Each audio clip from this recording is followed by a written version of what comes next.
Bonjour à tous, j'espère que vous allez bien. Bienvenue dans cette deuxième vidéo de la chaîne. Donc aujourd'hui on part en Europe où je vais vous parler de l'Anonima Lombarda Fabrica Automobili. Ce nom ne vous dit peut-être rien, mais vous connaissez très bien cette marque-là. Et il s'agit de l'Alfa Romeo. Donc elle s'appelait comme ça au début, c'était juste Alfa. Donc je vais vous parler aujourd'hui de la Mito. Donc on va commencer par l'extérieur. Donc la face avant se présente comme ça. On a de jolis phares ronds à l'avant avec le chromage aux alentours qui donne un très joli effet. De jolis anti-brouillard avec un dessous de calandre nid d'abeille. Des jantes en 16 pouces. Ici on a belle coque de rétro en chromé. Ça brille, c'est très beau. Le trois quarts arrière se présente comme ça. J'adore les courbes arrière de cette voiture, surtout la nuit. On a les stops qui s'ouvrent, qui s'allument plutôt en rouge de manière très jolie ici avec les feux, avec des LED. Tout est LED autour, très joli. Mito, pourquoi Mito? Petite anecdote, donc c'est pour Milan, donc là où la marque a été fabriquée au début, et To pour Torino, là où ce modèle-là a été produit. Et quand on rassemble les deux, donc ça fait Mito qui veut dire le mythe en français. Donc le coffre s'ouvre comme ça. On a une capacité de 270 litres, idéal pour les week-ends, donc on ne peut pas mettre trop de bagages non plus. Le réservoir se trouve du côté droite. On a la trappe à essence qui est ici.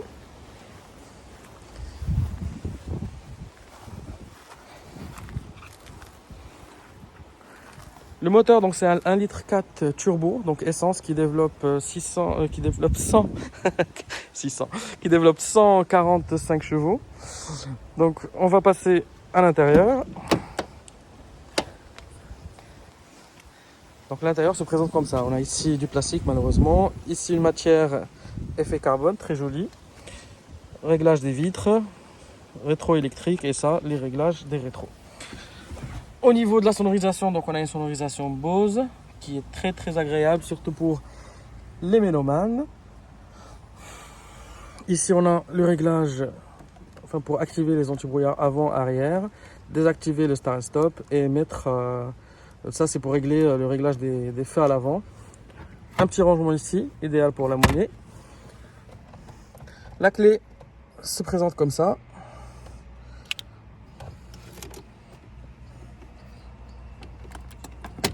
Et voilà le compteur, donc qui regroupe les informations utiles de la voiture. Donc on a le kilométrage, comment pouvoir activer le réglage des feux et tout. Ici, réglage des feux automatique ici et le 0 c'est là. On a le régulateur de vitesse qui est ici en dessous, s'active comme ça et comme ça. On a une petite partie à droite à gauche. La radio, la climatisation. Donc là on a les modes de conduite. Donc les modes de conduite, on a le dynamique. Ici on a le normal et là on a le all weather lorsqu'il neige ou autre. Petit cendrier ici, donc c'est une boîte automatique. 6 rapports. Là on a le port USB ainsi que la prise jack 3.5 et avec une allume-cigare, prise allume-cigare. Ici on a un petit rangement sous la coudoir. Et l'arrière est comme ça. Donc c'est une 4 places. Donc ce modèle a existé qu'en 4 places, donc il n'y avait pas de berline ou autre. Donc ce que je vous propose, c'est qu'on va tout de suite passer à l'essai sur route. Et je vous retrouve tout de suite. Donc on va passer maintenant à l'essai routier. On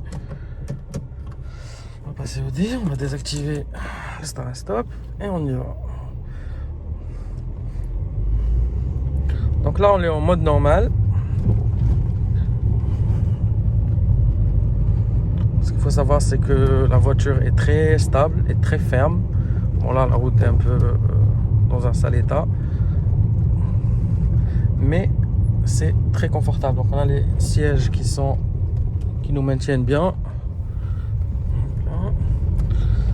là on est en mode normal comme je disais, hein, donc la conduite elle est bien, le moteur reste puissant vu le poids de la voiture, donc il fait 1 tonne 170, donc on a un rapport poids-puissance qui est assez pas mal. On va pouvoir faire l'essai tout de suite. Ce qu'on va faire, on va passer au mode dynamique, hein, directement. Hop là, dynamique insérée. Donc lorsqu'on met le mode dynamique, les rapports sont bien sûr plus lents, la boîte change de comportement, le volant aussi donc est différent. Là, on est rapidement à 80 km/h. Donc le mode urgence, feu de détresse est allumé parce qu'on a freiné rapidement.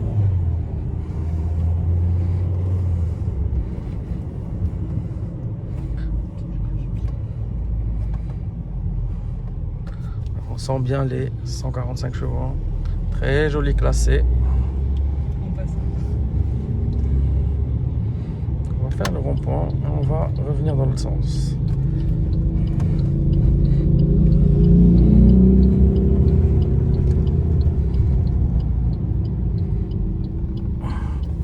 Boulevard Indy pour ceux qui ont connu. Voilà.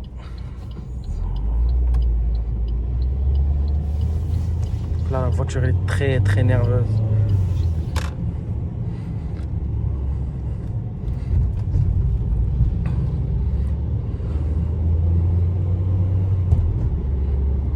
La boîte, c'est une boîte automatique robotisée.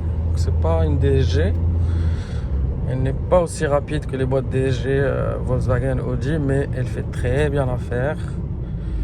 Là, on n'aura pas le temps, on n'aura pas la place plutôt, malheureusement, de pouvoir.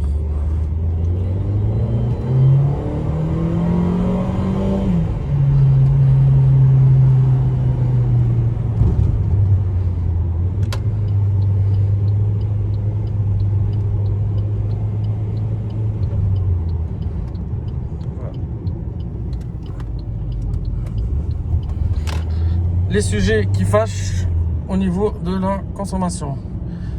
Consommation moyenne, là on est à 10 litres. C'est instantané. B9.3. Donc ça tourne autour des 10 litres. Hein. 9-10. Et là encore c'est pour une conduite qui est assez dynamique. Comme le mode. Et voilà, je pense que ce sera tout pour cet essai là. Donc j'espère que cette vidéo vous aura plu et puis on se retrouve la semaine prochaine pour une nouvelle vidéo avec une nouvelle voiture. Si vous aimez bien sûr le contenu de cette chaîne, je vous inviterai à vous abonner et laisser des commentaires et aussi suivre mon compte Instagram qui s'affiche sur la description. Bon dimanche à vous.